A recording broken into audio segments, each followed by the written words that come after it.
नमस्कार श्रोते हो, रेडिओ जयंतच्या आनंदी कट्ट्यावर मी अनुराधा आपणा सर्वांचं मनपूर्वक स्वागत करते.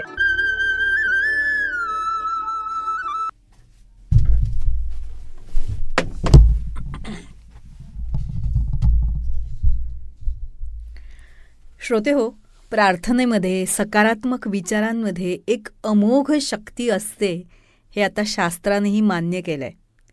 यावरच आहे आजचा आनंदी कट्टा.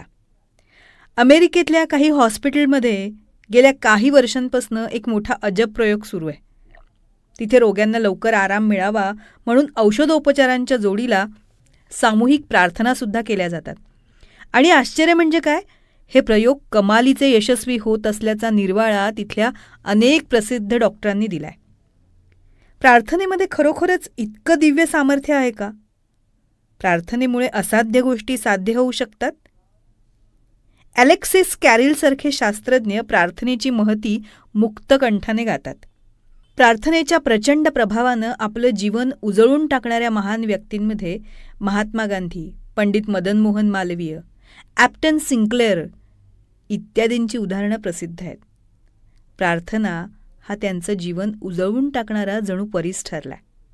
ही उदाहरणं डोळ्यासमोर ठेवून प्रत्येक माणसानं स्वतःच्या तसंच जगाच्या कल्याणासाठी रोज थोडा वेळ का होईना देवाची प्रार्थना करायलाच हवी. आणि ती करण्याची ठराविक वेळ असावी.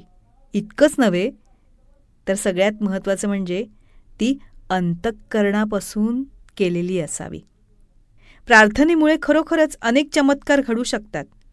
या संदर्भात वाचलेली एक सत्यकथा. संत वाङ्मयाचे गाढे अभ्यासक आणि सुप्रसिद्ध लेखक कैलासवासी हरिभक्त परायण ल.रा. पांगारकर यांनी चरितचंद्र या नावानं एक मोठं सुंदर आत्मवृत्त लिहिलंय.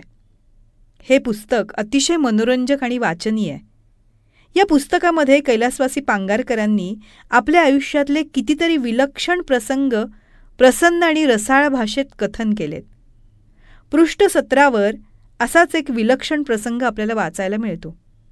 तो प्रसंग पांगारकरांच्याच भाषेत वाचण्यात फार मौज आहे. ते लिहितात, मला 8वं वर्ष लागताच आकडी येऊ लागली. उभ्या उभ्या कुठेतरी पडावं, लागावं, खरचटावं, तोंडाला फेस यावा, बेशुद्ध व्हावं असे प्रकार सुरू झाले. घरातली मंडळी घाबरली. गावठी उपाय झाले, नवस सायस झाले. घरातल्या मंडळींच्या वाटाघाटीत आणि दुःखकोशात भाऊ सामील झाले नाहीत. त्यांच्या नित्यक्रमात थोडासुद्धा फरक पडला नाही. पोर वाया चाललं, देवदेव करत बसतात, पोराकडे लक्ष देत नाहीत. पुण्यात बापू मेहेंदळे नामांकित वैद्य आहेत, त्यांना तरी दाखवावं, अशी घरात कुरबूर सुरू झाली.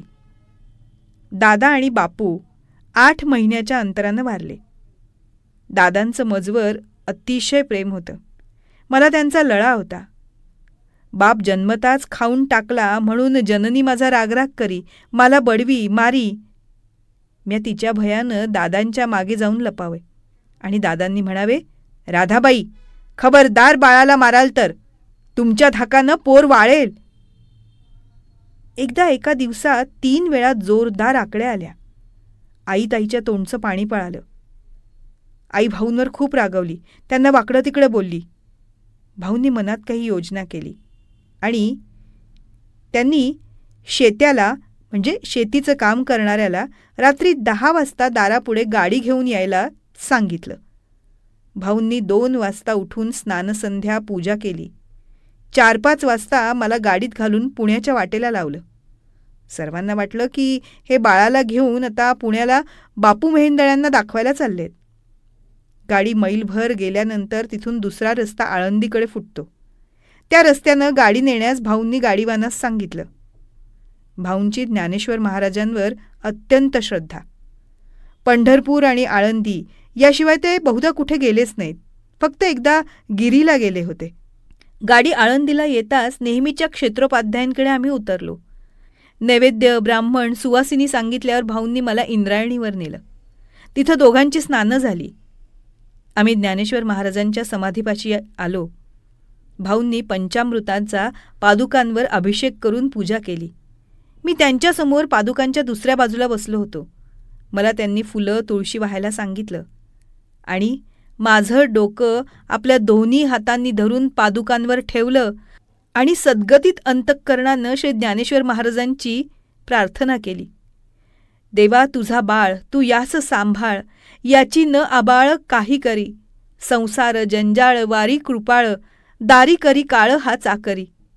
दावी न वैद्य स धन्वंतरी यास, तू एक विश्वास हा अंतरी. बा वाचवी यास त्वकीर्ती गायास, लावी खरी आस माझी हरी. तुझ्या वाचून मी दुसरा वैद्य जाणत नाही आणि तुझ्या चरणतीर्था वाचून मी याला दुसरं औषध देणार नाही, असं म्हणून भाऊंनी माझ्या तोंडात तीर्थ घातलं आणि ज्ञानेशे सदये स्वभक्तिकृतही सत्प्रार्थना ऐकली. आणि श्री पांगारकर शेवटी लिहितात, त्या क्षणापासून या क्षणापर्यंत मला कधीही आकडी आली नाही. श्रोते हो, कैलासवासी पांगारकरांच्या या उदाहरणावरनं जगातल्या कित्येक अशक्य गोष्टी केवळ मनोभावे केलेल्या ईश्वराच्या प्रार्थनेमुळे शक्य होऊ शकतात असंच आपल्याला दिसतं. श्रोते हो, कधीकधी असं होतं की संकटाच्या वेळी सगळे मार्ग बंद होतात, पण त्यावेळी मनोभावे प्रार्थनेचा मार्ग नेहमी सदैव खुला असतो. म्हणून जेव्हा संकटाच्या वेळी सगळे मार्ग बंद होतील तेव्हा मनोभावे केलेली प्रार्थना आपल्याला त्या संकटातून तारून नेते किंवा त्या संकटाचे परिणाम सहन करण्याची शक्ती देते, हेच खरं.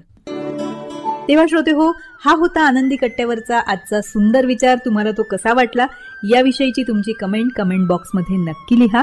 आणि त्याचबरोबर रेडिओ जयंतचे दर्जेदार कार्यक्रम ऐकण्यासाठी रेडिओ जयंत लाईक करा, शेअर करा आणि सबस्क्राईब करा. रेडिओ जयंतचं सबस्क्रिप्शन फ्री आहे आणि त्याचबरोबर नोटिफिकेशनसाठी बेल आयकॉनवर क्लिक करायला सुद्धा विसरू नका.